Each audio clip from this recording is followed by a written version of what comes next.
चलिए साथियों, आज का वीडियो शुरू करते हैं। रामधारी गुप्ता और क्लास 12 खंड 1 है। आपको डिक्टेशन के साथ आउटलाइन भी मिलेगी जैसा कि मिल रहा है। डिक्टेशन आपका 5 सेकंड बाद स्टार्ट हो जाएगा।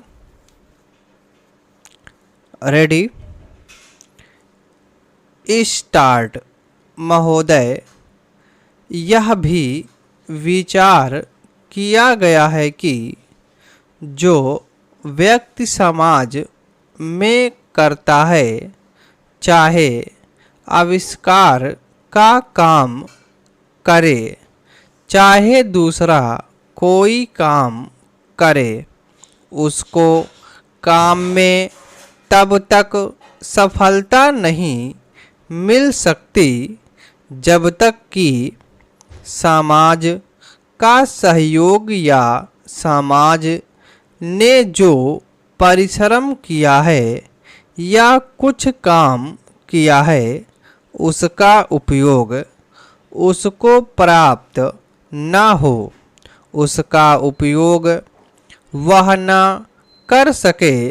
इसलिए जब भी कोई व्यक्ति किसी वस्तु का आविष्कार करता है तो आविष्कार करने में न केवल उसका अपना परिश्रम रहता है, लेकिन साथ ही साथ समाज ने जो काम किया होता है, चाहे विज्ञान के क्षेत्र में या प्रौद्योगिकी के क्षेत्र में या किसी अन्य क्षेत्र में, उस सबसे भी वह लाभान्वित होता है। इसलिए जब हम किसी आविष्कार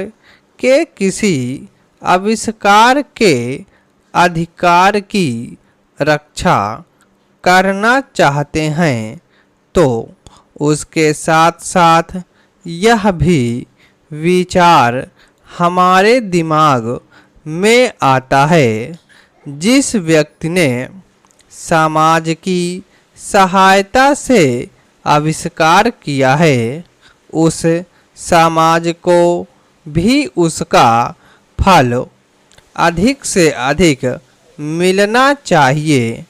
माननीय मंत्री जी ने भी कहा है कि पेटेंट लॉ इस सिद्धांत पर आधारित होना चाहिए।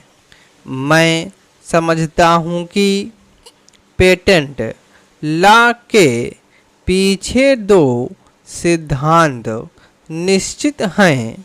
पहला सिद्धांत तो यह है कि जो व्यक्ति परिश्रम करके धन लगाकर, अपना दिमाग लगाकर के किसी वस्तु का आविष्कार करता है, उसके साथ अपने परिवार के लोगों के अधिकारों की रक्षा होनी चाहिए।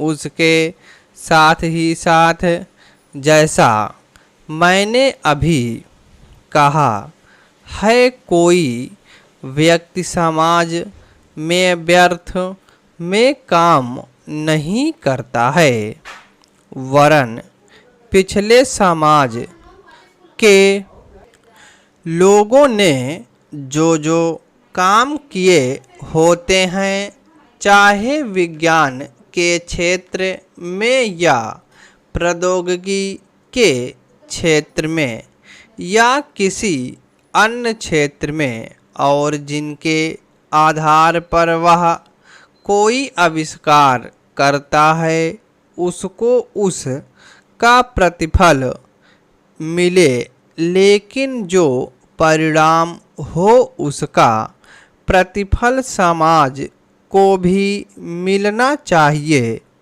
मंत्री महोदय ने कहा है, जो यह सिद्धांत है वह भी इस विधेयक के पीछे स्थापित किया गया है और इस बात का ध्यान रखा गया है कि जहां हम किसी व्यक्ति के आविष्कार के जो अधिकार हैं, चाहे धन के उपार्जन का अधिकार हो या प्रतिष्ठा प्राप्त करने का अधिकार हो, उसे प्रतिष्ठा का और चाहे धन का, दोनों का लाभ व्यक्ति विशेष को मिले।